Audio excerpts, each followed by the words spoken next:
The Winterfell Season 7 plotline is an abomination. And that's not an understatement.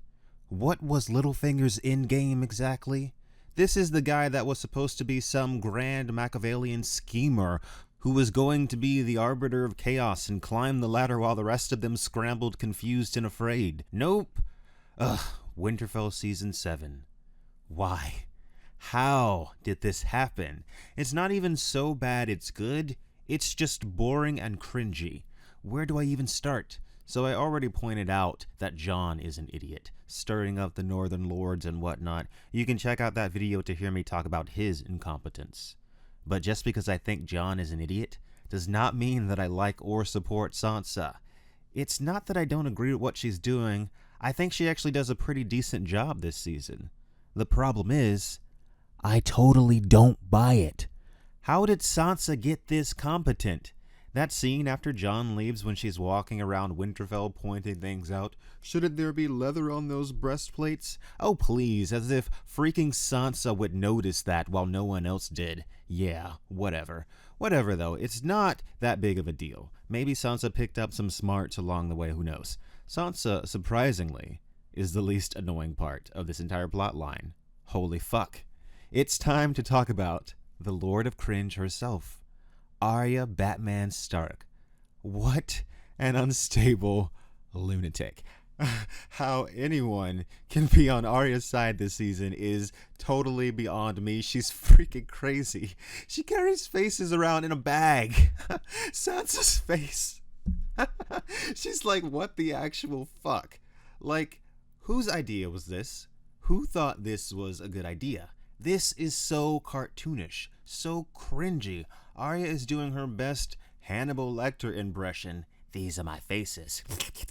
Okay, so right off the bat, Arya wants to kill her sister. Where is this coming from? It feels so forced. Arya is snooping around using her super advanced faceless men skills, trying to dig up dirt on Sansa. Meanwhile, Littlefinger knows everything.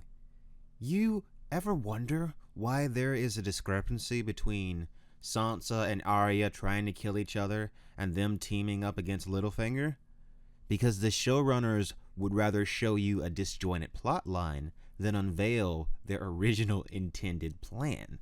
They actually filmed a scene where after Arya threatens Sansa with the faces, that Sansa intends to have her killed, but goes to Bran beforehand, who gives her all the information that she's ever needed about everything. So, if the entire story seems like it was leading in an entirely different direction up until the point of Littlefinger's execution, it's because it was. And speaking of Bran, why would he wait till the end to reveal everything? Why not just let them know from the start so that they can actually focus on working together and preparing for the wars to come instead of trying to murder each other? But I can let that go because maybe he's got some grand plan. What honestly upsets me with Bran is the fact that he basically does nothing this entire season. After last season, when Bran has Bloodraven's consciousness downloaded, as the showrunner said, into his mind, I was expecting some revelations about some things. They revealed Jon's parentage last season. What I wanted was, I don't know, maybe some info about why the others are attacking, or anything helpful about them, like, at all. The problem is, these people writing the show have no idea how to portray magical characters. This is why Bloodraven and the children get so little screen time. This is why Quaithe is only in season 2. This is why Euron is totally different. This is why Makoro is not a thing. It's upsetting to me because I love the more fantastical elements of the books, and they just miss the mark in so many ways in this show. So Bran is totally bland this entire season, and then at the end he reveals something we already know. Big whoop. What's most disappointing about the Winterfell Season 7 Game of Thrones plotline is that there are only 7 episodes this season, and yet all of this somehow feels like filler. Okay, to summarize, we got Sansa, who the show is really trying to convince us is awesome, coming across as not believable at all. The God of Cringe, Arya, is doing exactly what the fanboys want and giving them exactly what they need, having her get the best of Brienne in a fight. Showing off her awesome faceless men skills, but at the same time having her not notice when Peter Baelish is spying on her. And you know what's funny? If anything, an awesome faceless man should know how to tell when someone is spying. Newsflash, the faceless men don't kill by just walking up to you and stabbing you. Oh, yeah, that's right. Well, canonically, the faceless men don't just kill you by just walking up to you and stabbing you with a sword. They kill you by sneaking around, using poisons, making it look like an accident. Arya's skill set makes absolutely no sense. And then Littlefinger dies the most bitch death of all time. I even feel bad for Littlefinger fans. I mean, I've always hated the guy, but damn, the master of manipulators got owned by fucking Sansa Stark. I repeat, what was his end game? The lack of literally anything from Bran this season is just the cherry on top of the pile of shit. Why did he even come back? Why? It's not even fun to make fun of this. It's just sad. I just hate it. The whole plotline was generic and mediocre.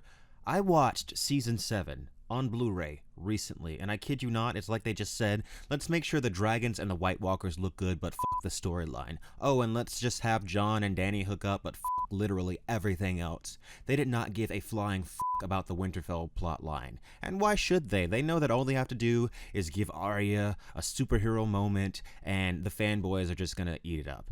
No matter how cringy it is, no matter how little sense it makes, they just want the fan service. They eat it up. So why focus on telling a compelling story? See, at this point, I realize that Game of Thrones is not for me anymore, right? It's not for fans of the books that really love the books and wanted to see it adapted. It became something entirely different. And at this point, there's no point in complaining about any of this. It's not going to get me anywhere. This is more therapy for me than anything. Season 8 is already finished. It'll probably look spectacular when it airs in April. It'll probably have some fun moments, but I know it won't be anywhere near where it could have been in more capable hands. I think this is about more than just Martin leaving the show. I think it's also the fact that D&D started off with passion, but gradually lost it.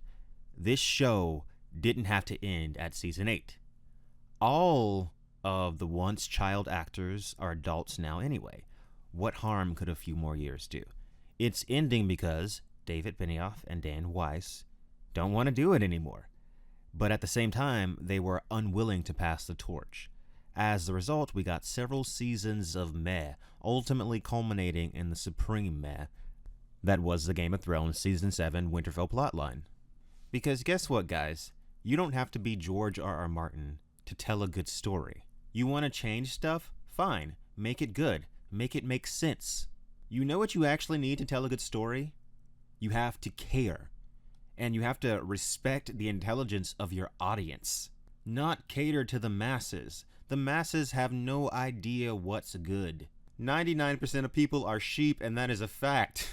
Call me an elitist if you want, but that is a fact. But this is all wrapped up in what happened to Game of Thrones and what happened in the Winterfell Season 7 plotline, which is not much. It was a big waste of time.